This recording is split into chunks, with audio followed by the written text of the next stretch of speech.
Hey everyone, my name is Jessica and I'm here with Dr. Bacon for our weekly Breakfast with Bacon session with you all. And this month we are focusing all about the gut. The gut is a hot topic right now, as it should be, right? Because it affects everything in our bodies. So this week specifically, we're talking about the gut microbiome, which is now people are starting to really talk about that and research it. So what do you want to tell us about the gut microbiome? Well, you're right. They're definitely doing a lot more research. In fact, what they're doing, and I'm just going to give you a story first. Let me give you an idea. So probiotics in the gut, right? We have a bunch of different gut microbiome in there, and they're always kind of thriving. They're communicating. They're working. It's literally like we have a garden. So imagine that. And then the probiotic is your gardener.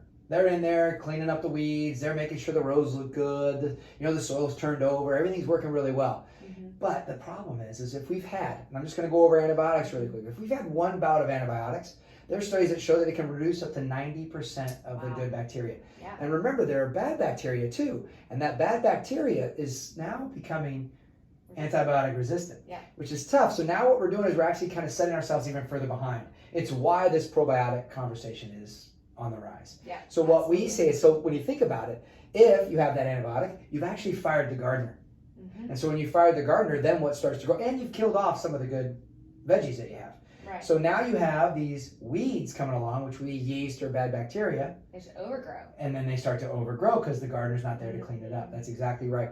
And that's where by adding in good bacteria or changing the stress environment or just dealing with this whole gut microbiome to start shifting them in the right direction is the key. And that's what we want you guys to understand. It doesn't have to be too overwhelming. It just has to be an understanding that we need good bacteria to support our gut microbiome to keep us healthy and well. Exactly. You just had a story about that today in the office, actually. Yeah, actually, we just had a guy, Rick came in and literally called us the other day, or just this morning, actually, we got him in. And he came in because he had some back issues. And after going through the total body assessment, I kind of talked to him about, I think you got some gut stuff. And we go through and we do the adjustment. And literally, he gets off the table and he goes, really, Doc, what sent me over here was I saw your reviews. You had a bunch of great reviews. But you had some reviews about digestion. And he knew that was bothering him. And he's a golfer, like a 3 handicap. So a pretty good golfer. But he was talking about how he couldn't get through on his swing. Well, if you have inflammation here, not always a subluxation, can be, but this goes together with all of what's going on with gut and digestion. And he walked out here a big fan. Isn't that amazing how connected the body is, And it is neat if you have an assessment where you can measure all these tools and really piece it together. So we have a challenge for you all. So the gut microbiome can be very confusing and overwhelming, but we have something very simple for you. We love to use good quality probiotics, like Doc was saying, to really make sure that your garden is flourishing, right?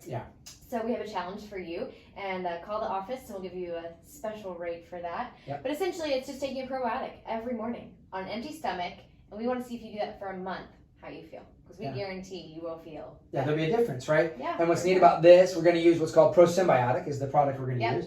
And the reason we're using this is it has fiber in it, so it has a prebiotic, which they're starting to do more research on now too, that it's not just the probiotic, it's more about what's feeding that good bacteria. For sure. And we know we're deficient in some of those fibers, so it's an opportunity for us to get more. So we'll tell you, it'll be like 3 to 4 first thing in the morning. Guarantee it'll change your life. So anyway, get a hold of Tracy, and we'll see you guys on the next Breakfast with Bacon. Thanks.